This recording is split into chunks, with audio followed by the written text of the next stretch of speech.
வணக்கம் மக்களே, இது ப்ரோமோ உலகம். எல்லாரும் எப்படி இருக்கீங்க? இந்த வீடியோவில் என்ன தெரியுமா பார்க்க போகிறோம்? சிவங்கி இன்ஸ்டாவில் என்ன ஷேர் பண்ணியிருக்காங்கன்னு சொல்லி தான்.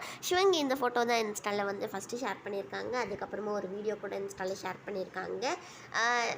எல்லாருமே வந்து பேஜாராகி போனேன், அந்த சிவங்கி பண்ண பாட்டு தான் ரொம்ப பிடிச்சிருக்குன்னு சொல்லியிருந்தாங்க. அது கூட சிவங்கி இன்ஸ்டாவில் ஷேர் பண்ணியிருந்தாங்க. அப்புறமா நாளைக்கு நானும் ரவுடி தான் ஷோ வருதுங்கிறதையும் போட்டிருந்தாங்க. அப்புறமா அஸ்வின் குமார் வந்து இன்ஸ்டாவில் இது மாதிரி நிறையா ஃபோட்டோஸ் எல்லாம் ஷேர் பண்ணி அதோட கேப்ஷனில் அவங்க என்ன சொல்லியிருக்காங்கன்னா, when life gives you lemons make lemonade அப்படின்னு வந்து இன்ஸ்டாவில் சொல்லியிருக்காங்க. உங்கள் எல்லாருக்கும் அஸ்வினோட இந்த புது ஃபோட்டோஸ் எல்லாம் பிடிச்சிருக்கா பிடிக்கலையான்னு சொல்லி மறக்காமல் கமெண்ட் செக்ஷனில் சொல்லுங்கள். அப்புறமா வந்து ரக்ஷன் தான் சிடபிள்யூசி செட்டில் எடுத்த ஃபோட்டோஸ் எல்லாம் போட்டிருக்காங்க மக்களே. நீங்கள் எல்லாரும் இந்த வாரம் சிடபிள்யூசி பார்த்துட்டிங்களா இல்லையான்னு சொல்லி மறக்காமல் கமெண்ட் செக்ஷனில் சொல்லுங்கள். இதே மாதிரி நிறைய வீடியோஸ் எல்லாம் நீங்கள் பார்க்கணுன்னு ஆசைப்பட்டீங்கன்னா ப்ரோமோ உலகமுக்கு மறக்காமல் சப்ஸ்கிரைப் பண்ணிக்கோங்க, லைக் பண்ணிக்கோங்க, ஷேர் பண்ணிக்கோங்க. அப்படியே நீங்கள் வந்து எதாவது சொல்லணும்னு ஆசைப்பட்டீங்கன்னா கமெண்ட் செக்ஷனில் சொல்லுங்கள்.